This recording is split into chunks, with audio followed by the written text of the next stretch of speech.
Lui vede che la gente esce a vedere che c'è l'arciduca, capisce che c'è un po' di... e capisce che è la sua occasione.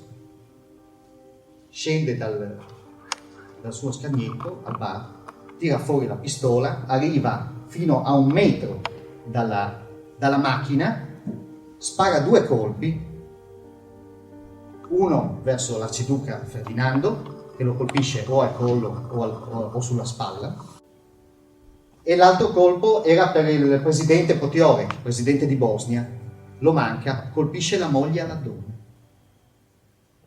Loro sono vicini in macchina.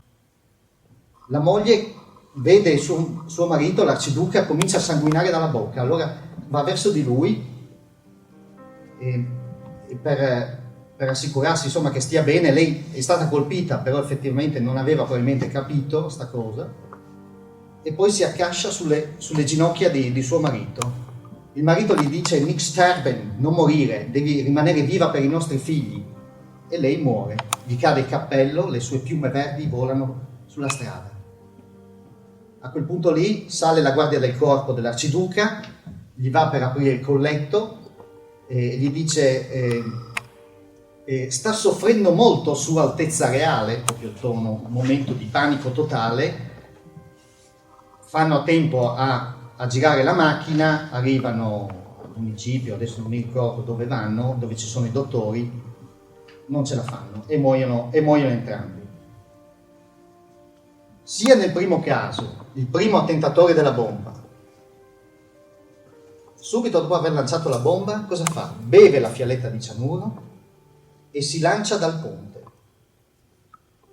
La fiala di cianuro, hanno sbagliato le dosi, è troppo blanda, non muore. Si getta dal ponte, l'acqua è troppo bassa. Lo prendono e lo arrestano. Gavrilo Princip, una cosa simile, tenta di bere il cianuro, anzi beve il cianuro e tenta di spararsi un colpo di pistola, però ha talmente tanta gente attorno che viene picchiato finché non arriva la polizia ad arrestarlo. Entrambi vengono arrestati, poi non saranno condannati a morte. 20 anni a Gavrilo Princip e 10-8 anni agli altri complici. Il che apre un quadro ulteriore su... Le implicazioni serbe sono state confermate dopo la guerra, dopo la fine della prima guerra. Effettivamente delle implicazioni del governo serbo probabilmente c'erano, ma insomma questo è anche abbastanza relativo, perché poi lì il pretesto c'era, era un gran pretesto. Come avete capito, l'arciduca all'imperatore non è che gli stava proprio simpatico. Addirittura l'imperatore ai funerali, poi le salme sono prese, sono arrivate al Molo Audace a Trieste e poi sono state portate in Austria, non sono stati seppelliti dove sono stati seppelliti i reali. È stato impedito ai fratelli dell'arciduca di partecipare al funerale. È tutta una serie di piccole cose che fanno capire che si voleva assolutamente cancellare questa persona, e anche i figli poi non hanno ereditato praticamente nulla, sono rimasti vivi. Gli hanno dato un titolo ereditario di Hohenberg, una specie di ducato della Bassa Austria. Uccidere un arciduca, visto magari da noi, potrebbe anche non essere così grave come fatto, perché effettivamente non era neanche imperatore, ma a quel tempo tutte queste persone, questi imperatori, praticamente governavano a vita. Non è come i nostri governanti che durano 5, 7 anni, 10 anni al massimo. Là c'era gente che è nata, è cresciuta ed è morta, che c'era sempre quell'imperatore. Lui, Franz Josef, ha governato 66 anni. Quindi giusto per rendere l'idea. Chi era contento che fosse morto l'arciduca? Gli ungheresi? Non tutti ovviamente, ma gran parte, perché avrebbe indebolito il potere dell'Ungheria, questa idea politica di affrontare un terzo polo slavo all'interno dell'impero. E anche in Europa, diciamo che non piaceva, perché effettivamente era un personaggio forte. Poi succederà Franz Josef morirà nel 16, gli succederà Carlo, che era un personaggio di tutt'altro spessore politico. L'entrata in guerra. Allora, l'Austria, dopo il funerale dell'arciduca Ferdinando, sente subito l'alleato tedesco. C'è una triplice alleanza tra Austria, io quando dico Austria vuol dire sempre Austria-Ungheria, per sintetizzare, Austria, Germania e Italia. È un trattato del 1882 che veniva rinnovato ogni 5-7 anni, e questa entrata in guerra sicuramente gli austriaci hanno detto dobbiamo assolutamente bastonare i serbi per quello che hanno fatto. Però l'Austria ha consultato un po' solo la Germania, l'Italia non l'ha consultata. L'Italia rimane fuori da questo conflitto anche perché c'è un articolo all'interno di questo trattato, la Triplice Alleanza, che dice che chiunque avesse intrapreso azioni bellicose nei Balcani doveva prima consultare gli alleati. Questo non è successo, l'Italia rimane neutrale per adesso. Si entra subito in guerra praticamente, nel giro di 2 settimane, tra luglio e agosto, si entra in guerra con la Germania. All'ultimo è un po' titubante magari da un certo punto di vista, però ormai il là l'avevano dato, e l'Austria dà un ultimatum alla Serbia che non avrebbe accettato nessuno, neanche un altro Stato occidentale, una commissione d'inchiesta sul loro territorio con soldati austriaci su un territorio non loro. Era una richiesta veramente assurda, e poi l'Austria effettivamente questa guerra la voleva fare. L'Italia rimane neutrale, anche perché la Germania vuole arrivare subito a Parigi, e la Germania effettivamente è fortissima. E si pensa tutti che la Germania possa arrivare a Parigi in 2-3 settimane. E allora la neutralità è un'idea buona ancora a settembre-ottobre del 14. Poi si ferma la guerra, diventa una guerra di trincea, e la guerra non si muove più, perché la prima guerra mondiale è caratterizzata dalla guerra proprio di trincea, che favorisce i difensori sostanzialmente. Chi si difende è favorito.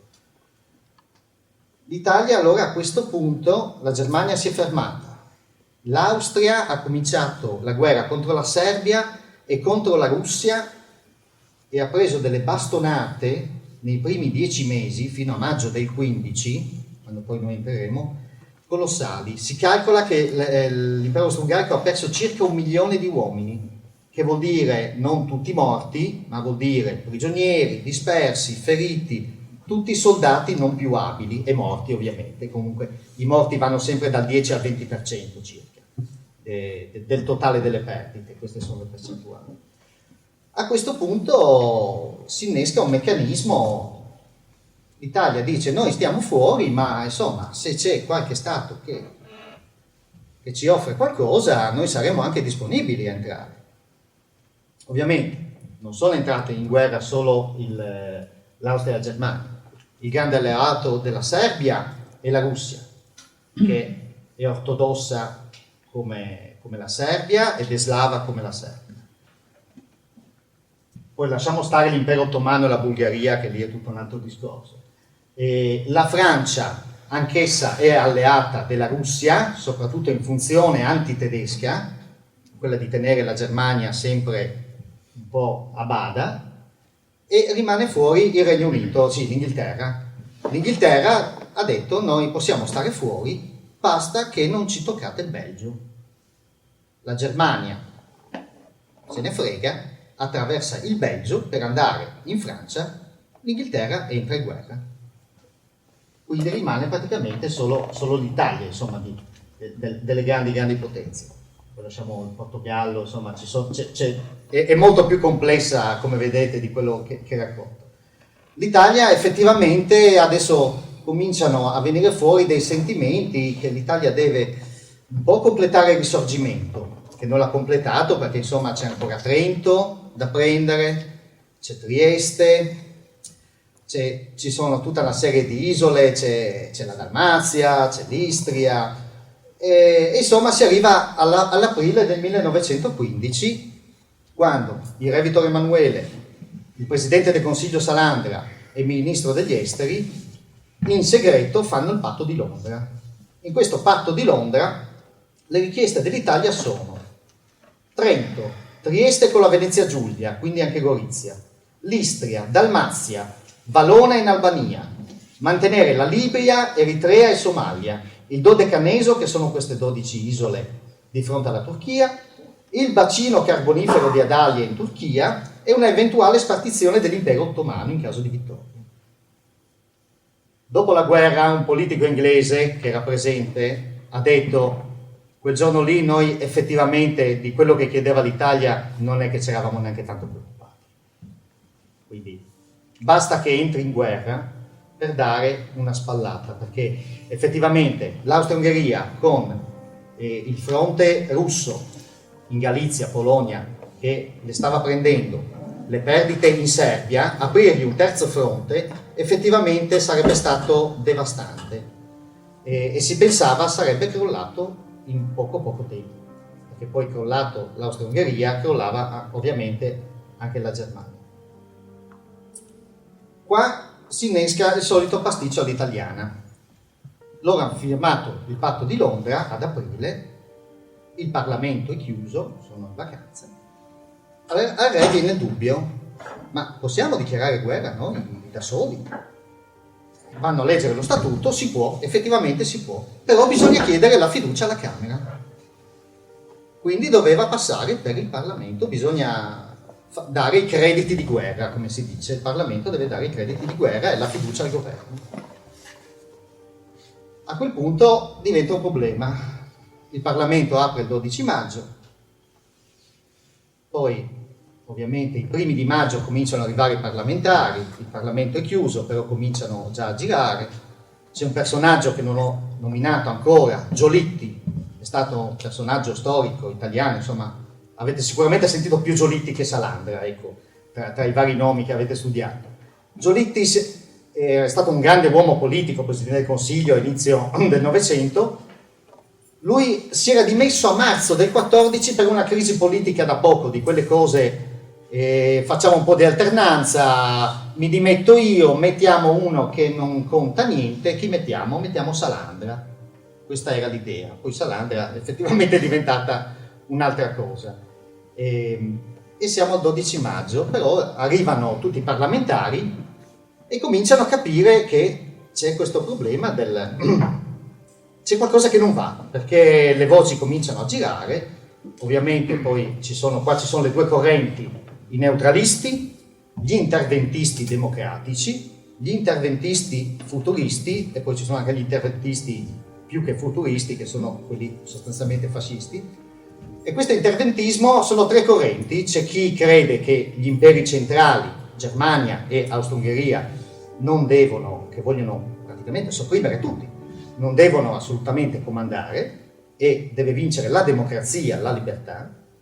C'è l'interventismo futurista che si basa più invece su un discorso di abbiamo la tecnologia, abbiamo i cannoni, abbiamo gli aerei, facciamo vedere quanto siamo forti, facciamo vedere che l'Italia non è solo il bel paese, il bel clima e queste cose qua. E poi c'è un interventismo un po' più forte che è quello di D'Annunzio, che anche questo l'avete sentito. Allora, tra il 12 maggio tutti i parlamentari vanno a consegnare il biglietto da visita a Giolitti, a casa di Giolitti. Si faceva così, si consegnava il biglietto da visita, lui era neutralista, perché lui aveva in pugno il Parlamento sostanzialmente. Dopo il 12 maggio cominciano delle sommosse di piazza, organizzate dai giovani, dagli studenti, da chi lavorava al ministero, dai dipendenti del ministero e dalla borghesia. Le sommosse per l'interventismo le lascia fare il Ministero dell'Interno, le sommosse per il neutralismo vengono represse.